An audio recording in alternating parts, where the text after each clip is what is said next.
track Phil down. I hope they find him. It won't be easy, but I'll keep you informed on their progress. Anyway, this goes out for them.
A ballad, and it would have sounded like, I met her on a Monday and my heart stood still.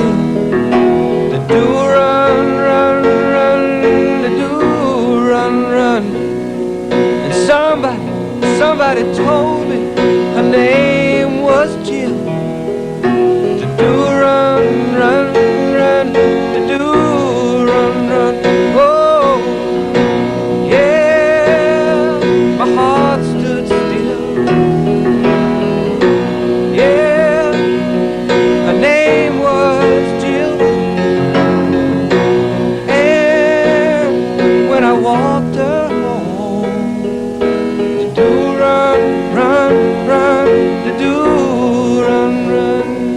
which I have no idea what that means. To do it probably means the same thing as do-I-diddy and all those other silly things. Actually, there was a big discussion about whether it should be met her on a Monday and my heart stood still, or met him on a Sunday and my heart stood still. Sunday seems like the day to meet someone and fall in love, but Monday sounds better. Met him on a Monday instead of met him on a Sunday, like where'd that S come from? You know? So met him on a Monday is where it is, and everyone thinks it's Sunday. But it's Monday. It's the only good thing that's ever happened on a Monday. I think up until the mid-50s, kids seemed to have to accept the music that the adults were presented with, and you had to relate to that and accept it and sing those songs, as opposed to songs that were really aimed at the youth market. And I never really realized how much those songs that we were doing in those days really did touch and were appreciated by the youth market until that youth grew up and I started to date them. Now I'm meeting the people who bought the records and they say, you wrote the Do Run Run, and you wrote Chapel of Love, and you wrote Be My Baby. And they really, I really am meeting the people that were touched by the songs, and they were touched in the way that I wanted them to be and that everyone wanted them to be. And you're listening to Rodney on the Rock, and this is the Phil Spector Show.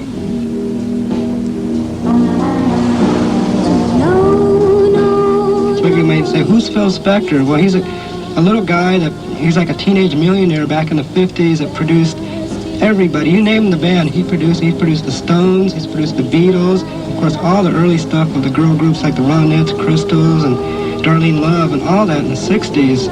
You probably see him in movies even. He was in the opening scene of Easy Rider when he was a cocaine dealer in Easy Rider, and he's been on I Dream of Jeannie, and he's done everything. Then you heard his group, the Teddy Bears, doing To Know Him Is to Love Him. He formed that group in 1958. Now we're going into the 60s. Here's a big hit that Phil had with Benny King. There is a rose in Spanish Harlem. If Phil ever served an apprenticeship with anyone, it was with Lieber and Stoller, and it was with Jerry Lieber that he wrote Spanish Harlem when Phil was in his teens. Lester Sill, who was responsible, an old and dear friend of ours, who was responsible for getting us into the music industry, took us around, introduced us to all of the independent record company owners, like the people who owned Aladdin Records and Modern Records and Specialty Records.